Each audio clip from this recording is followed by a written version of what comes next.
Entre os mistérios mais debatidos do livro do Apocalipse está a visão das duas testemunhas.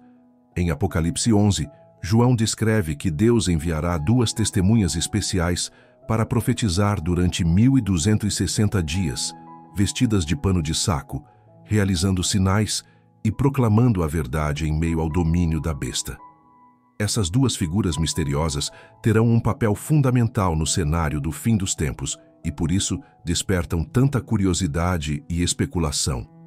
Afinal, quem são as duas testemunhas? Seriam personagens históricos como Moisés e Elias?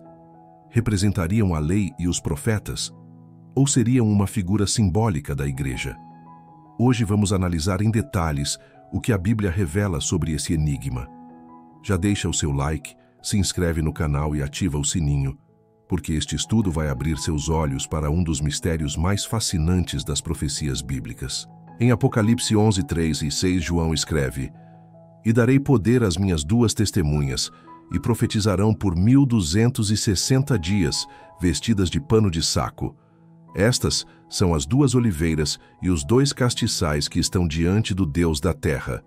E se alguém lhes quiser fazer mal, fogo sairá da sua boca e devorará os seus inimigos. E se alguém lhes quiser fazer mal, importa que assim seja morto.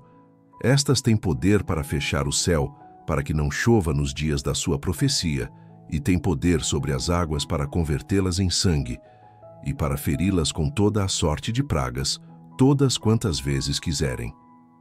Essa descrição mostra que as duas testemunhas terão autoridade extraordinária para realizar sinais semelhantes aos profetas do Antigo Testamento. Muitos estudiosos acreditam que essas testemunhas podem ser Moisés e Elias, porque os milagres descritos lembram diretamente os feitos desses dois profetas. Elias orou e o céu se fechou, não chovendo por 3 anos e meio. Moisés transformou as águas do Egito em sangue e trouxe pragas sobre a terra. Além disso, ambos apareceram juntos na transfiguração de Jesus em Mateus 17, o que reforça essa interpretação. Outros acreditam que uma das testemunhas seria Enoque, já que ele, assim como Elias, não passou pela morte. E a Bíblia diz que aos homens está ordenado morrer uma vez. Há também a visão simbólica, que entende as duas testemunhas como representações da lei e dos profetas, ou até mesmo como a própria Igreja de Cristo, chamada a testemunhar durante o período da Grande Tribulação. O fato de serem descritas como duas oliveiras e dois castiçais conecta essa visão com Zacarias 4, onde o profeta vê duas oliveiras que representam os ungidos do Senhor. Isso sugere que as testemunhas podem simbolizar a unção do Espírito sobre os servos de Deus nos últimos dias. Outro detalhe impressionante é a forma como essas testemunhas serão tratadas.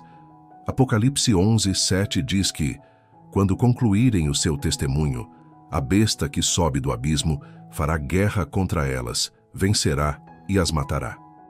Seus corpos ficarão expostos nas ruas da grande cidade, chamada espiritualmente de Sodoma e Egito, onde também o Senhor foi crucificado. O texto diz que povos, tribos, línguas e nações verão seus corpos por 3 dias e meio e não permitirão que sejam sepultados. Isso mostra um cenário de humilhação pública e escárnio, algo que hoje, com os meios de comunicação globais, é perfeitamente possível de acontecer diante dos olhos do mundo inteiro. Mas o clímax dessa profecia é extraordinário.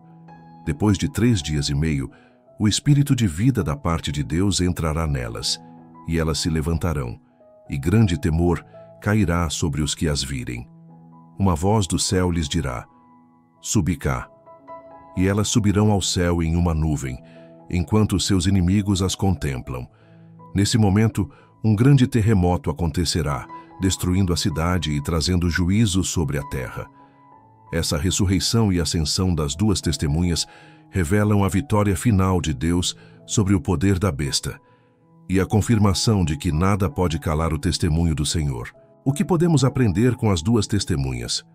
Primeiro, que Deus nunca deixa o mundo sem uma voz profética. Mesmo nos dias mais sombrios da história, o Senhor levanta seus servos para proclamar a verdade. Segundo, que o testemunho verdadeiro incomoda, confronta e muitas vezes gera perseguição. as duas testemunhas não são recebidas com aplausos, mas com ódio, porque falam a verdade em um mundo que prefere a mentira. Terceiro, que o poder de Deus é maior do que a força da besta. A morte das testemunhas não é o fim, mas o prelúdio de um milagre ainda maior, a ressurreição e a ascensão diante dos olhos de todos. Eu quero que você escreva nos comentários: eu sou testemunha de Cristo. Essa é a sua declaração de fé, mostrando que você também está disposto a viver como uma testemunha do Senhor neste tempo. E compartilhe este vídeo com 3 pessoas, porque muitos ainda não entendem a profecia das duas testemunhas e precisam conhecer essa revelação. E termino com uma frase de John Wesley: dê-me 100 homens que nada temam senão o pecado e que nada desejem senão a Deus, e abalarei o mundo. Que essa mensagem desperte em você a convicção de que Deus nos chama para testemunhar com ousadia, porque o mundo precisa ouvir a verdade antes que chegue o fim.